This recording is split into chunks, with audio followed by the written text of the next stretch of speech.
The morning sun streams through my apartment windows, casting golden rectangles across the fabric swatches spread over my coffee table. I've been up since 5, arranging color palettes for the Henderson Project soft creams against muted blues, textures that invite touch without demanding it. My phone buzzes against the glass tabletop, the screen lighting up with Mom and a photo from 3 Christmases ago. My stomach tightens as I answer. "Hey, Mom."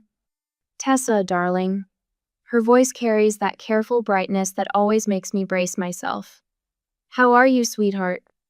"Good." I tuck the phone between my ear and shoulder, arranging the swatches in a perfect fan. "Just finalizing some client presentations. Is everything set for Dad's birthday?" "I was thinking of driving down Thursday instead of Friday, if that helps with anything." A pause. Too long. "About the party?" Mom says, her voice shifting to what I recognize as her garden club tone, polite, measured, used when declining unsuitable new members. "We've had to trim the guest list a bit." My fingers freeze on a swatch of herringbone linen. "Trim the guest list?"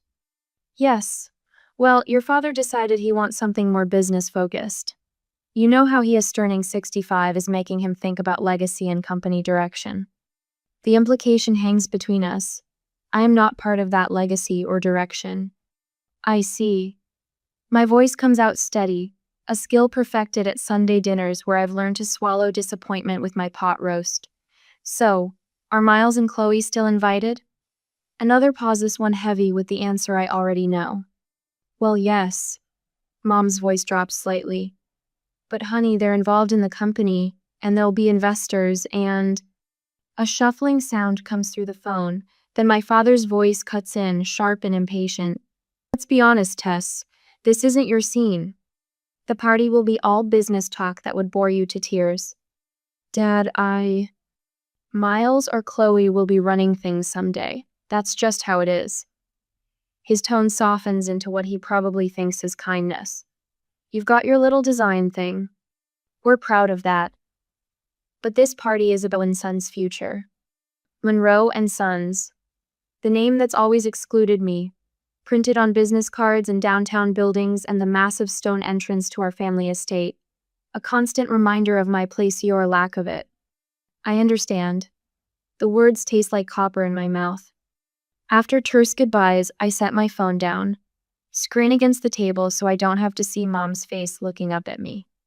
I walk to my bedroom closet, pushing aside clothes until I find the small fire safe tucked in the back corner. Inside sits a small velvet pouch containing a single key and a receipt for $55,000, 3 years of careful saving, extra projects, nights spent drafting designs while friends went on vacations. The Range Rover sits in Jade's garage across town, wrapped in a giant bow. Dad's dream car in his favorite midnight blue, waiting to be presented to him on his birthday.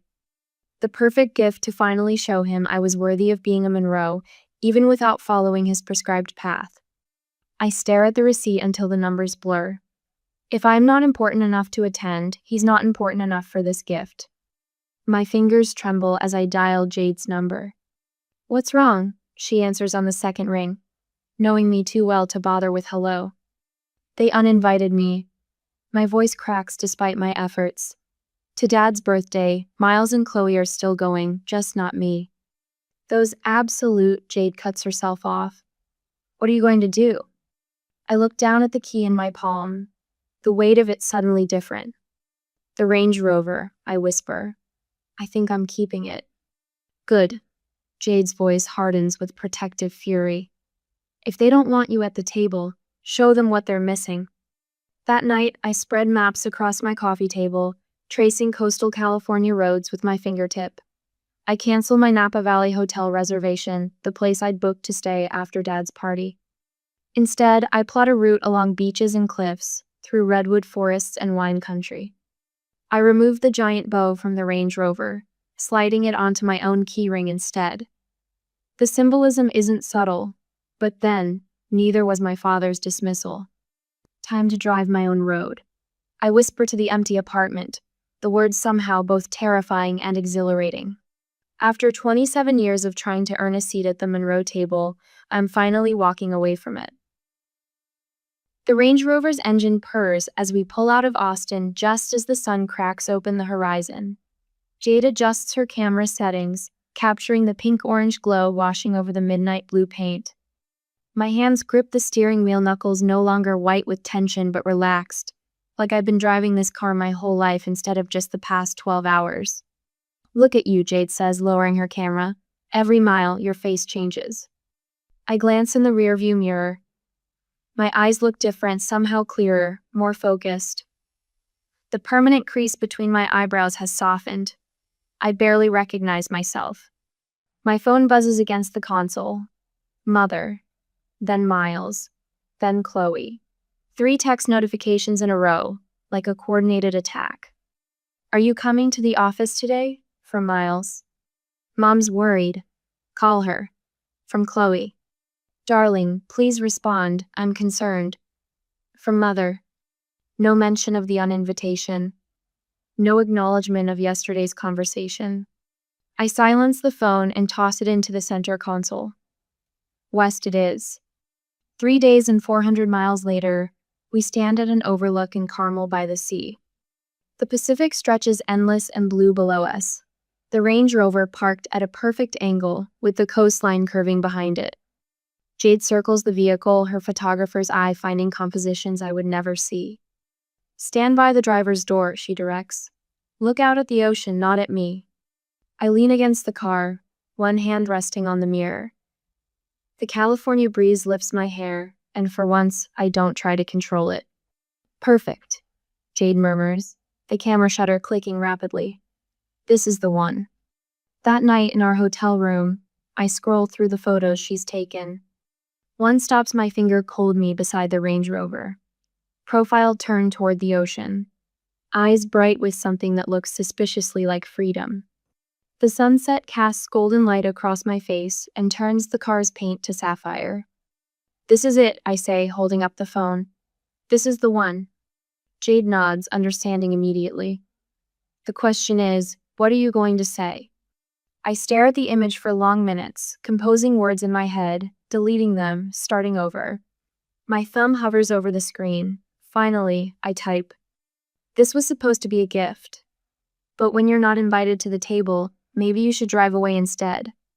My heart pounds as I attach the photo. One deep breath, and I press share. Notifications ping immediately. My college roommate. Holy hell, Tess. My assistant. You look incredible.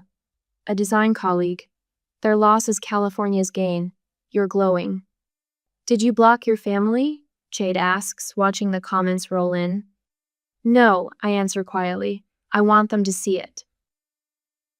20 minutes later, my phone rings. Mother. I let it go to voicemail. Tessa Elizabeth Monroe.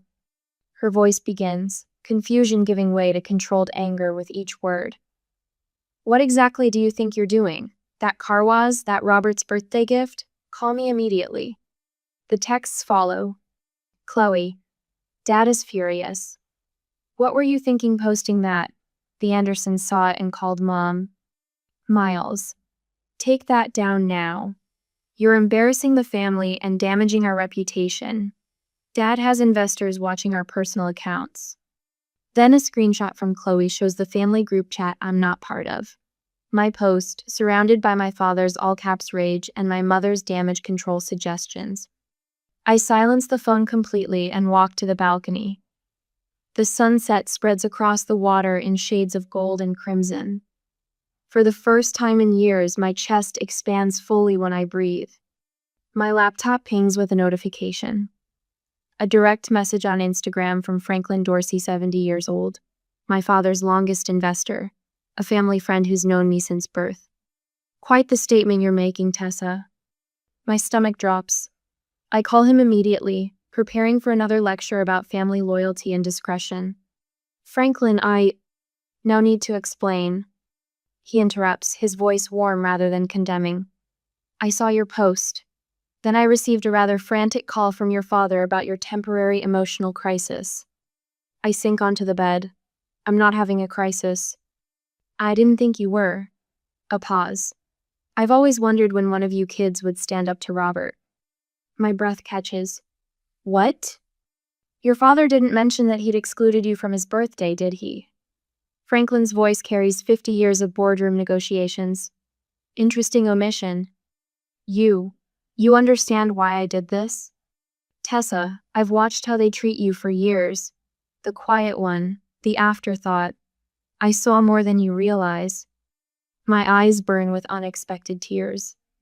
The next morning, my mother's voice trembles in another voicemail. What did you say to Franklin? He's withdrawn from your father's birthday celebration and canceled our golf game. Tessa, this has gone far enough. I play the message for Jade as we drive toward Big Sur. Holy shit, she whispers. Franklin Dorsey is worth what, $500 million? Something like that. I can't help the smile that spreads across my face. My phone pings with a text from Franklin. Sometimes the quiet ones make the biggest waves. That night, I sleep dreamlessly in a cabin overlooking the Pacific, the first night in years without the weight of family anxiety pressing on my chest. When I wake, I realize I've forgotten something fundamental about waves. Once set in motion, you can't call them back to shore. Joshua Tree stretches before us like another planet-twisted trees reaching toward the cloudless sky, massive boulders stacked by some ancient giant's hand. The sun burns hot against my skin as I follow Jade across the lunar landscape, our phones locked securely in the Range Rover's glove compartment. That's perfect, Jade calls, raising her camera as I perch atop a sun-warmed boulder. Look toward the horizon, like you're contemplating your next conquest. I laugh but turn my face to the distant mountains. For the first time in my adult life, I've gone 24 hours without checking messages or worrying about family expectations.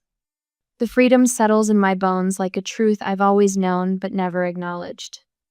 Think your family's lost their minds yet? Jade asks, adjusting her lens. Probably. I stretch my arms wide, embracing the vast emptiness. And I honestly don't care. The day passes in a blur of desert trails, strange vegetation, and Jade's running commentary on light conditions. We watch the sunset from Skull Rock, the desert cooling rapidly around us, before heading back to the Range Rover. Only then do I retrieve my phone. Holy. The words die in my throat as notifications flood my screen. 17 missed calls, 32 text messages, 9 voicemails. Jade peers over my shoulder, whistling low. That's what I call family panic. I scroll through the messages, my stomach tightening with each one, but not from guilt, from confirmation. Franklin pulled his investment. My voice sounds distant to my own ears as I read the business news alert. Monroe and Sons forced to shelve Riverside project. Jade starts the engine, the headlights cutting through the gathering darkness. That's the $20 million one, right? I nod, opening my voicemail. Mother's voice fills the car, her careful composure cracking around the edges. Tessa, darling, your father and I would love to have you at the party after all. We've been thinking that family should come first, especially during milestone celebrations. And that beautiful gift you mentioned, well, that would just make your father's day. Call us back, sweetheart. I delete it without responding and play Miles's message. Do you have any idea what you've done?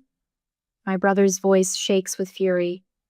Franklin pulled out and took 3 other investors with him. Dad's reputation is on the line here. Whatever your tantrum is about, you need to fix this. Now. Jade shoots me a sideways glance as we wind down the mountain road. You okay? Better than okay. I silence the phone and lean back against the leather seat. I've spent my whole life being invisible to them unless they needed something. At least now they're honest about it. Back at the hotel, I find an email from Chloe with family photos attached. Christmas 5 years ago, my college graduation, a beach vacation in Galveston. All carefully selected to show happy Monroe moments, as if photographic evidence might convince me to forget decades of dismissal. Her message reads, "We've always supported you, Tess. Family sticks together, especially in hard times. Dad needs us now more than ever. Please come home." I study the photos, seeing what I couldn't before: how I'm always slightly apart from the main group, how Dad's arm never quite reaches around my shoulder, how Miles and Chloe occupy the center space in every frame. After a long shower, I craft a single response to all of them. I've already made other plans, just like you did. Then I post another photo from today, standing between massive boulders, looking not at the camera but toward distant mountains, with a simple caption, "Finding my own path. Day 6. The supportive comments appear almost immediately. Former classmates, clients, people I barely know, telling me how much they admire my journey. The irony doesn't escape me. Strangers offer more validation than my family ever has. Check this out, Jade says from her bed, laptop propped on her knees. Your gift post has gone mini viral in the design community. Some magazine editor wants to feature the Range Rover road trip as a journey of self-discovery piece. I'm about to respond when my phone chimes with a text from my building concierge in Austin. Miss Monroe, your brother and sister are here demanding access to your apartment. They claim it's a family emergency and they need to retrieve something. Security cameras show they're becoming agitated with staff. Please advise. Attached is a grainy security image of Miles gesturing angrily at the front desk, Chloe pacing behind him with phone pressed to her ear. A strange calm washes over me. 6 days ago, I would have panicked, worried about causing a scene, about staff thinking poorly of me, about family disappointment. Now I simply type, "Do not admit them under any circumstances. Please update building security protocols immediately. No family members are to be granted access without my explicit consent." I dictate a follow-up email to the building manager, authorizing a formal security note in my file. Do not admit family without consent. Setting this boundary feels like putting down a heavy suitcase I've been carrying my entire life. You should see this, Jade says, turning her laptop toward me. An article from the Austin Business Chronicle displays my father's tight-lipped expression beneath the headline. Monroe Development faces investor exodus, leadership questioned. I should feel guilty. I don't. The next morning, I find Franklin Dorsey himself waiting in the hotel lobby, his tall frame settled comfortably in a leather armchair. Quite the road trip you're having, he says, rising to greet me. How did you find me? I've been in business 40 years. He smiles, lines crinkling around his eyes. Finding people is the easy part. May I buy you breakfast? Over coffee and eggs, Franklin leans forward, lowering his voice. Pulling my investment wasn't solely because of the birthday incident.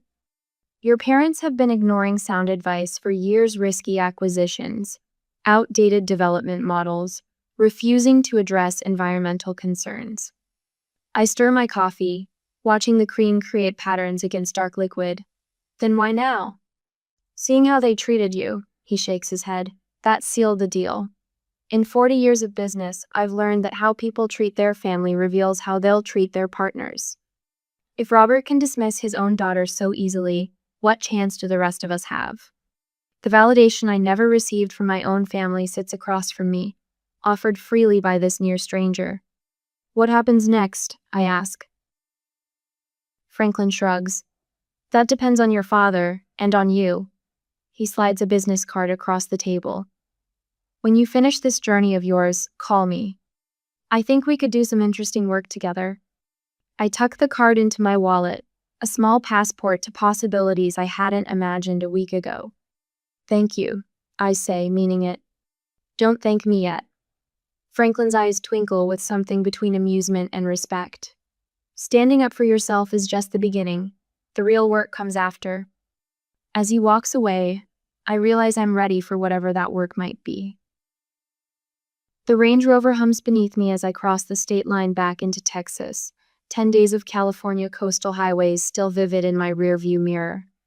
My hands rest easier on the steering wheel now. The tight grip I left Austin with has softened into something more certain. Almost home, I tell Jade, who's scrolling through her camera roll beside me. Look at these. She turns her display toward me at a stoplight. Side-by-side photos me on day 1 versus yesterday.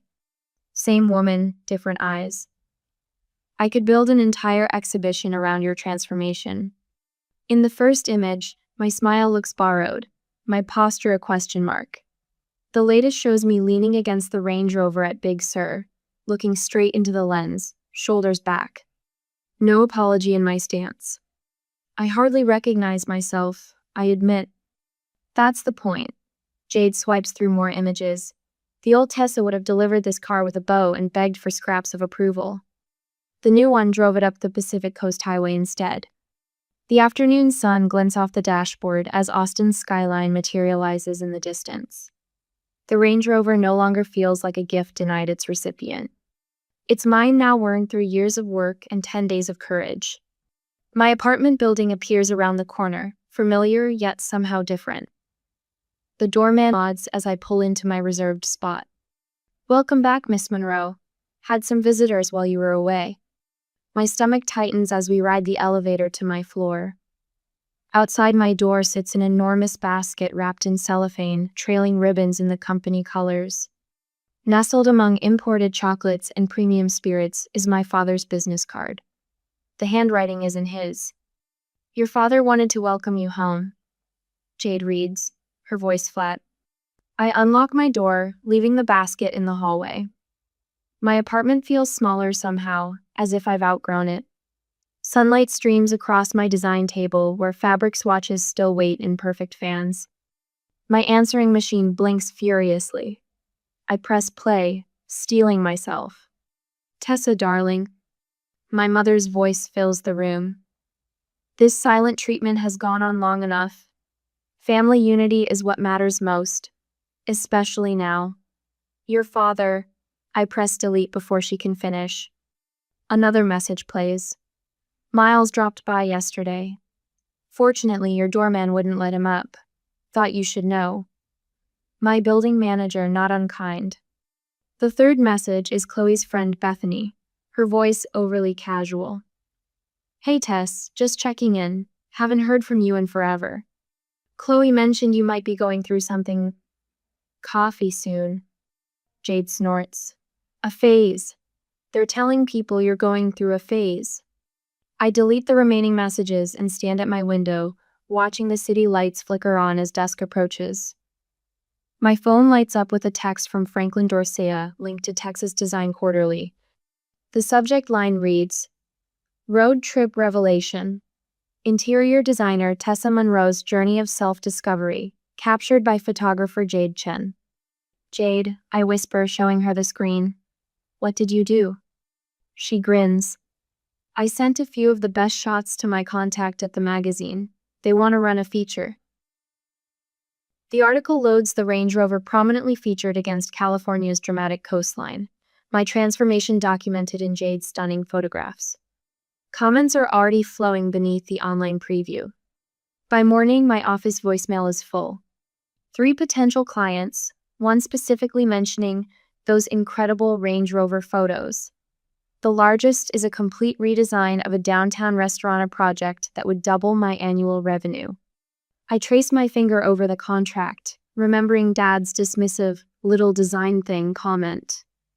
My phone buzzes with news alerts, Monroe and Sons announcing project delays amid investor concerns. 2 weeks later, I'm selecting chair fabrics when my assistant knocks. "Your father is here." He stands in my reception area, hands in his pockets, looking smaller than I remember. His eyes scan my expanded office, noting the framed magazine feature and the busy design assistants. "Impressive," he says, though his tone stops short of appreciation. "You're doing well for yourself." "I am." I gesture to my office, keeping the door open. I won't be trapped in small rooms with him anymore. He lowers himself into the chair across from my desk, the rehearsed apology already forming on his lips. "I handled the birthday situation poorly. Your mother and I have discussed it." I wait, letting silence do the work. "We'd like to make amends," he continues. "Perhaps dinner next week? There are some company matters I'd like your perspective on, actually. Your connection to Franklin could help us significantly right now." There it is. Not an apology, a business transaction. "I'm not a business asset, Dad," I say quietly. "I never was." His face hardens briefly before attempting another smile.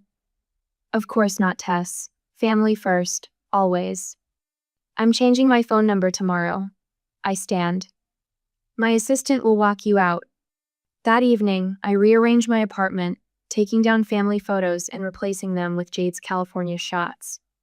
I move furniture, creating space that reflects who I've become rather than who they wanted me to be.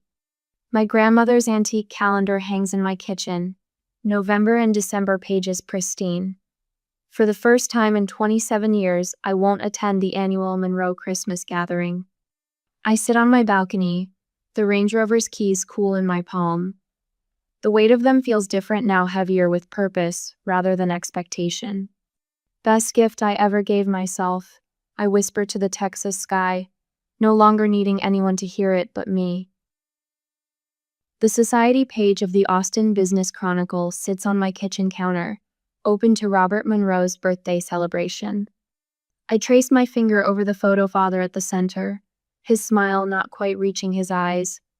Mother stands beside him, her posture perfect, but her lips pressed into a tight line that anyone who knows her would recognize as strain. Miles and Chloe flank them, their smiles equally forced. The room looks half empty compared to previous Monroe celebrations. No Franklin Dorsey, no Harrington family, no Westlake developers. The caption mentions an intimate gathering of close business associates, but I know better. This was damage control. Most telling is what's missing. Any mention of me. As if the youngest Monroe child never existed. I fold the paper closed and drop it into the recycling bin. My phone buzzes with a text from Franklin. Breakfast meeting tomorrow. 8 a.m. Bringing someone you should meet. Since that first message on my road trip, Franklin has become an unexpected champion. When I returned to Austin, he invited me to lunch with the Dorseys' longtime interior designer who was retiring. 3 days later, I had 4 new clients, all Franklin's business associates. The irony isn't lost on me. For years, Father insisted I'd never succeed without the Monroe name opening doors. Now the family name was toxic in certain business circles, while my talent was speaking for itself. My design studio phone rings, pulling me from my thoughts. Monroe Interiors. Is this Tessa Monroe? A woman's voice, vaguely familiar. This is she. Tessa, this is Victoria Weldon. My breath catches. Victoria Weldon, board member of Monroe & Sons and mother's closest friend. I've just purchased the Lakeway property and need an interior designer. Your name keeps coming up. I almost laugh. Victoria has known me since I was in diapers, yet she's speaking as if we're strangers. This is deliberated distance from the Monroe family drama while still reaching out. That's a beautiful property, I say, keeping my voice even. When would you like to meet to discuss your vision? After setting the appointment, I sit back in my chair, processing what just happened. Victoria Weldon didn't just know Father's business. She helped finance it in the early days. For her to hire me instead of the design firm Monroe & Sons has used for 20 years is nothing short of seismic. The next morning, Franklin introduces me to Elaine Hutchins, the city's premier commercial property developer. By noon, I've signed a contract to design the interiors for her new boutique hotel. Your portfolio is impressive, she says as we shake hands, though I must admit Franklin's recommendation carried weight. I appreciate that. I also appreciate someone who stands their ground, she adds, her eyes shrewd. Takes courage to walk away from family expectations. Word travels fast in Austin business circles. That evening, I scroll through Instagram, pausing at Chloe's latest post. A throwback family photo with the caption, "Family loyalty above all else, Monroe values." The comments are telling. Aren't there 3 Monroe children? Where's your sister these days? Her design work is amazing. I heard Monroe & Sons lost the Westlake contract. Chloe hasn't responded to any of them. My phone buzzes with a news alert, a business journal profile on Father. I hesitate before opening it, then read. When asked about recent changes in the company's direction, Monroe appeared defensive. We're adapting to market conditions, he stated. When pressed about family involvement, Monroe mentioned that while his son Miles continues in leadership, my daughter, the designer, has pursued other interests. This marks the first public acknowledgement of his youngest daughter, Tessa, whose interior design business has gained significant traction in recent months. I set the phone down. 3 months ago, these words would have mattered desperately. Now they feel like echoes from another life. My therapy session the next morning centers on this exact realization. The validation you sought for years came after you stopped needing it, Dr. Coleman says. How does that feel? Like waking up? I answer, surprising myself with the certainty in my voice. For so long, I thought if they'd just see me, everything would be right. Now I see that I needed to see myself first. She smiles. That's significant progress, Tessa. That evening, Jade's photo exhibition opens downtown. The road less traveled features stunning images from our impromptu California journey. The centerpiece is me standing beside the Range Rover at Big Sur, looking out at the horizon with a serene smile that hadn't appeared in photos for years before. The gallery buzzes with conversation and admiration. I'm chatting with one of Jade's photography mentors when a hush falls over one section of the room. I turn to see Mother standing alone, elegant as always in cream-colored silk, studying the photos with careful composure. Our eyes meet across the room. She moves toward me, and the crowd parts slightly. Your friend is quite talented, she says, her voice lower than usual. These are beautiful. Yes, she is. Thank you for coming. An awkward silence stretches between us. For once, Mother seems uncertain. Your new studio, she finally says. I drove by yesterday. The building is lovely. We've expanded. 3 new designers on staff now. She nods, her eyes darting to the photograph of me at Big Sur. You look happy, there. Something in her voice cracks. Just slightly. I made a mistake, Tessa. The words come out so quietly I almost miss them. We were wrong about you. The admission I'd waited for all my life. Yet instead of triumph, I feel a strange, gentle sadness. I'm not looking for apologies, Mother. I meet her eyes directly. I'm living my truth now. She blinks rapidly, her composure wavering. Her hand reaches toward mine, then stops, uncertain of its welcome. I don't take it, but I don't step away either. Some distances can't be crossed in a single conversation. Around us, the gallery continues to hum with life and art and possibilities, none of which require the approval I once thought essential to breathe. The Range Rover's engine purrs as I navigate downtown Austin traffic. A year has passed since I claimed my father's gift for myself, and the leather seats have molded to my body like they were always meant for me. I park in front of my design studio, Tessa Monroe Design, the gold lettering on frosted glass making me smile. Inside, 4 designers huddle around a table of fabric samples, arguing over complementary textures for the Westlake Hills project. My team, my vision, my success. The client specifically requested warmth, says Danny, my newest hire. These cool tones won't deliver. Then we need to show both options, I say, placing my portfolio on the conference table. Let them see the contrast. The morning flies by in client calls and material selections. At lunch, I flip through the advance copy of Roads Less Traveled, the coffee table book Jade and I collaborated on. Her stunning photographs of our California journey, paired with my reflections on finding your own path. The publisher expects it to sell well, something neither of us anticipated when we left Austin that sunrise morning a year ago.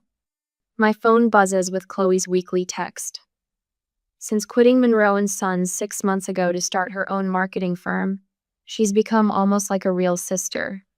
Her message asks if I'm free for lunch next Tuesday. I tap back a quick yes. Mom calls every other Sunday now, a boundary we established after 3 tense coffee meetings. She respects my terms. Dad's name rarely crosses her lips, and I never ask. The company he dedicated his life to is now simply Monroe Development. No more and Sons. The irony isn't lost on me. At 3 o'clock, I drive to the Dorsey Foundation headquarters. Franklin's retirement party starts at 5, but as guest speaker, I arrive early. The Range Rover gets prime parking, right by the entrance where everyone will see it. No longer a symbol of rejection, It's become my signature, the car that launched a journey. There she is, Franklin says, pulling me into a gentle hug. At 71, his eyes still sparkle with mischief. Ready to make them all cry? I pat the speech in my pocket, just ready to honor the man who saw my potential. The ballroom fills with Austin's business elite. I spot Miles across the room, looking uncomfortable in his startup's casual blazer. We exchange small nods. Progress of a sort. Later, standing at the podium, I survey the crowd of people who once slipped past me at family gatherings. Authentic relationships build better businesses. I begin. Franklin taught me that. He also taught me that respect earned through talent outlasts respect demanded through intimidation. The audience nods. Many of them now my clients. Back in my office after the party, I hang the first photo from our road trip, the Range Rover, beside that Carmel by the Sea lookout, the Pacific stretching beyond. Beside it hangs the framed brochure for my new mentorship program for young designers. 10 spots, fully funded. My way of passing forward what Franklin gave me. The next morning, I drive through the Texas Hill Country, windows down. Springtime wildflowers carpet the roadside. My phone rings through the car speaker. Miss Monroe, this is Alyssa Baker. From your mentorship program, I just wanted to say thank you again for the opportunity. Nobody's ever believed in me like this. My smile feels light, unburdened. We all need someone to believe in us, Alyssa. The open road stretches before me, mine to explore at my own pace, in my own direction, just as it should be.